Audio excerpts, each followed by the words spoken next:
my name is Chris LeBlanc, and I'm here to teach you about how to configure ringtones for CVP 702.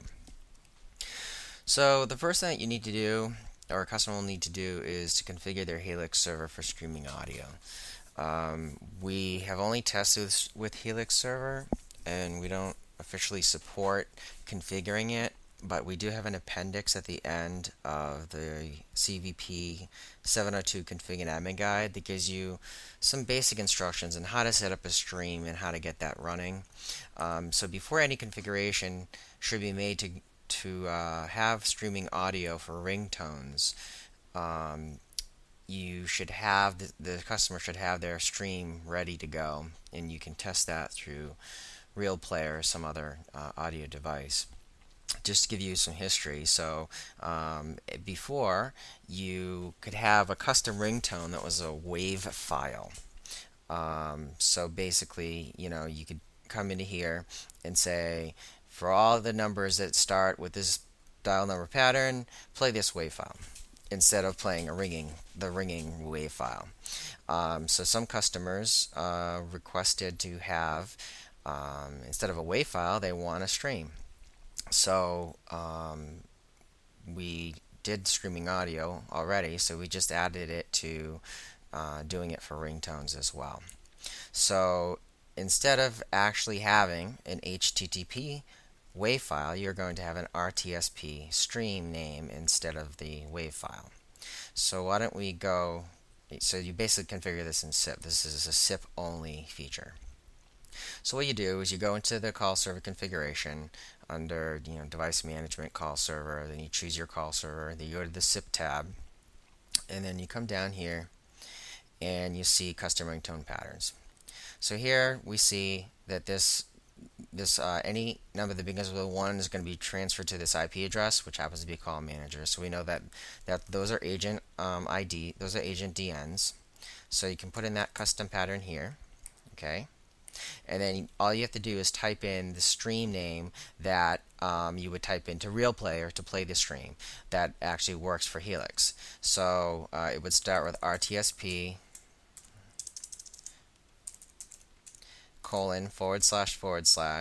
and then our streaming server is 1086.129.250:554, which is the port that it uses on. And then we have a broadcast directory, and then we have an African stream called african.rm. Unfortunately, the message box isn't as long as I would like it to be. We're looking into adding horizontal scroll bars, but for now this is what we have. So you hit the add button and you save and deploy. And so basically it'll push that to your call server. And so then anytime after this a call is transferred to a number that begins with the number 1, CVP will then tell iOS, instead of playing this ringtone, play streaming audio. There's a few more configurations outside of the OAMP that you need to be aware of. There's 2 commands that you need to add to iOS. This is RTSP client timeout and RTSP message timeout. So I can go to one of my iOS servers.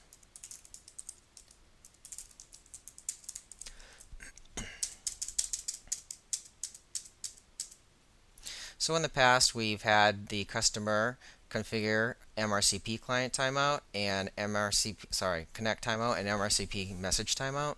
And all we're doing is adding these 2 commands. They're also required for streaming audio if you've already looked at that video. But basically, the default is 3 seconds, and we thought through our testing we found that 3 seconds is too small. So you need to add that to iOS for it to work. And the final configuration is if your ringtone is being played before any wave file is being played to the customer, then that means the VRU leg has not been set up.